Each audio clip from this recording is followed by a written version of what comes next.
C'est l'heure du journal de l'économie sur SICA. Merci de nous faire confiance. Voici le sommaire.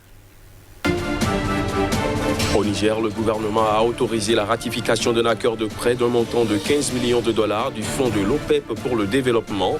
Objectif, renforcer la sécurité alimentaire dans certaines régions du pays. Au Nigeria, le gouvernement entend économiser 2,6 milliards de dollars par an en supprimant les subventions sur le carburant. La suppression de ces subventions intervient dans un contexte de baisse des recettes pétrolières.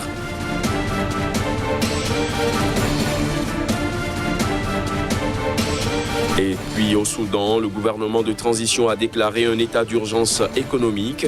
Cette mesure vise surtout à stopper la dépréciation brutale de la livre soudanaise, la devise nationale.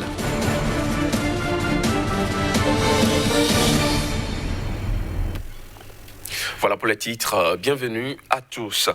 Au Niger, le gouvernement a par un projet d'ordonnance autorisé la ratification de l'accord de prêt d'un montant de 15 millions de dollars signé le 28 juillet 2020 à Niamey entre le Niger et le fonds de l'OPEP pour le développement international.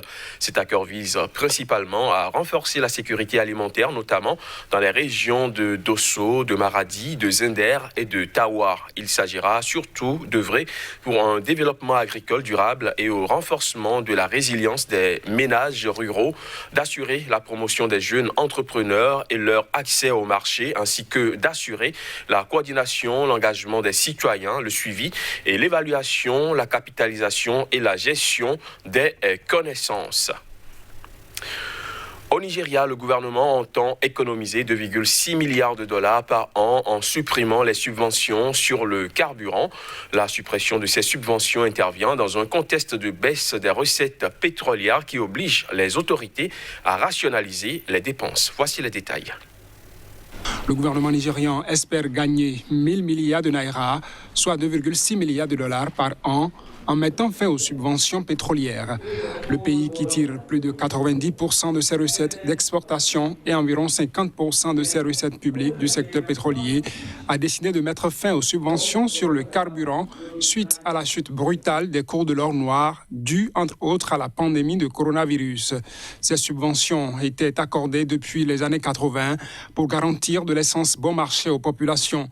La décision d'y mettre fin intervient dans un contexte de baisse des recettes pétrolières qui oblige les autorités à rationaliser les dépenses.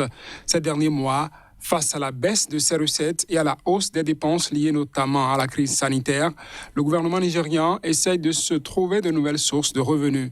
En plus de la négociation de financement auprès d'institutions internationales et de la suspension de tout nouveau projet de développement, les autorités semblent vouloir prioriser la diversification de l'économie pour la rendre plus résistante à d'éventuels chocs futurs.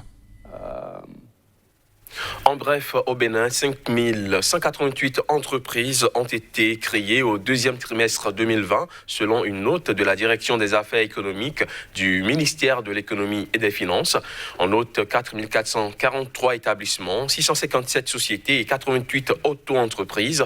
Des principaux secteurs concernés, celui des opérations financières par téléphone est le plus animé, soit 27,6% des entreprises créées. L'agence de promotion des investissements et des exportations à pièces explique que ces chiffres résultent des différentes réformes engagées par le gouvernement, à savoir une plateforme en ligne de création et de formalisation des entreprises, un service d'impôt en ligne et la gratuité du raccordement à l'électricité pour les petites et moyennes entreprises. Au Soudan, le gouvernement de transition a déclaré un état d'urgence économique. Cette mesure vise surtout à stopper la dépréciation brutale de la livre soudanaise, la devise nationale, une situation essentiellement due à la contrebande sur le marché noir qui affaiblit l'économie formelle. Le Soudan vient de déclarer un état d'urgence économique visant à stopper la dépréciation de la livre soudanaise. Une mesure prise dans le but de stopper la dépréciation brutale de la devise nationale. D'après les autorités soudanaises, cette chute est essentiellement due à la contrebande généralisée et à plusieurs autres activités illicites qui contribuent à affaiblir l'économie formelle du pays. L'annonce intervient alors que les réformes mises en place par le gouvernement du Premier ministre Abdallah Hamdok semblent avoir le vent en poupe. De nombreux observateurs estiment que la livre soudanaise serait en réalité victime d'un vandalisme systématique mis en œuvre par d'anciens proches de l'ancien président Omar El-Béchir. Pour lutter contre le phénomène, les autorités prévoient la mise en place de tribunaux spéciaux pour sévir contre les contrebandiers. Dans le cadre de ce processus de répression, la vente, l'achat, la possession ou le déplacement illégal d'or brut seront des délits criminels passibles d'environ 10 ans de prison. Khartoum s'est rapproché des États-Unis, un de ses anciens ennemis traditionnels qui a contribué à l'isoler du système financier mondial depuis le départ d'Omar El-Béchir du pouvoir. Le pays espère désormais obtenir des financements de bailleurs de fonds étrangers.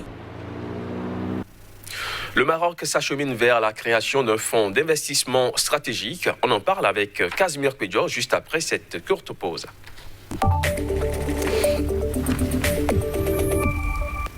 Casimir Pédior, bonjour. Merci de prendre une fois encore le rendez-vous du journal de l'économie sur SICA. Aujourd'hui, nous parlons du Maroc et le roi Mohamed VI appelle à la création d'un fonds d'investissement stratégique. Pour quoi faire? Merci Crépi, pour remplir une mission d'appui aux activités de production, d'accompagnement et de financement des grands projets d'investissement tant au niveau donc du secteur public qu'au niveau donc du secteur privé dans une diversité de domaines. Donc il faut le dire, désormais le Maroc a décidé de mettre sur pied un mécanisme de financement donc des grands projets au niveau du pays, du royaume, visant à renforcer donc la capacité d'intervention non seulement du secteur public mais aussi du secteur privé. C'est ce qu'on peut dire de façon globale en ce qui concerne donc cette initiative donc du souverain qui, il faut le dire, multiplie de ces genres donc d'actions, de ces genres de coopération entre le secteur public et le secteur privé, visant à donner un souffle nouveau à l'économie donc du royaume, pourquoi pas à relancer donc le secteur de la production. Alors, quelle nouveauté apportera un tel fonds? Ce fonds devra donc, selon le communiqué donc issu donc du royaume, ce fonds devra compter sur la coordination et la rationalisation des différents fonds de financement. Donc c'est un fonds qui se mettra donc de façon sur donc tout ce qui existait en termes donc de financement pour véritablement valoriser le capital humain, mais aussi le potentiel en termes donc de production locale, en termes donc de made in Maroc, qui véritablement ira à la conquête non seulement du continent africain, mais aussi et surtout du monde entier. Le Maroc veut se faire désormais plus présent donc dans le commerce international, et ceci à travers un grand financement. Il s'agira désormais donc de financer des grandes entreprises pour ne serait-ce que apporter de la plus-value aux produits locaux. Donc véritablement la nouveauté ici, c'est qu'il y a un minimum donc il y a un seuil véritablement élevé en termes de financement. Ce n'est pas donc les petites entreprises, les moyennes entreprises qui ici seront donc financées. C'est véritablement de grandes entreprises pour pouvoir donc rétablir la connexion en ce qui concerne donc l'industrialisation de ce pays-là. Voilà ce qu'on peut dire en termes donc d'innovation, en termes donc de plus-value qu'apportera donc cette création. Et déjà, le roi a invité les sujets, a invité donc ses collaborateurs, a invité le secteur privé, notamment les investisseurs privés, à mouiller véritablement le maillot, à adhérer donc à cette idée de fédérer donc les énergies autour de ce fonds pour véritablement accroître la production, la productivité voilà, du Maroc. Alors, et pour la réussite d'une telle initiative, quelles sont les conditions à remplir? Les conditions à remplir, c'est déjà donc d'avoir la fibre patriotique au niveau donc de ce pays-là. C'est déjà donc de disposer donc du capital, du minimum exigé donc par ce fonds-là. Et en dehors de ça, il faut véritablement que ici le Maroc puisse s'ouvrir véritablement à d'autres contrées.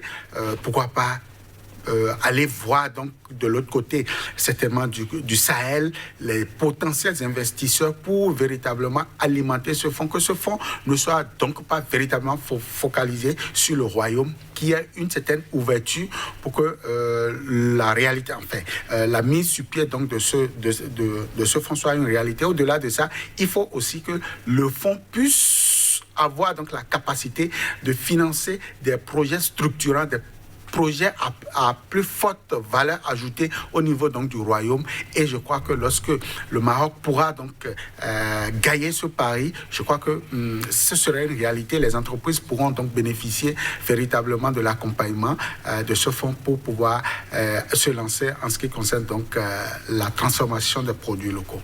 Merci Kazmi Pédio d'être passé avec toutes ces explications. Je rappelle que vous êtes le directeur de publication du quotidien béninois d'information Nouvelle Économie. On se retrouve très bientôt pour d'autres informations. Mesdames, Messieurs, ce sera tout pour ce numéro du Journal de l'économie sur SICA. À très bientôt pour d'autres informations.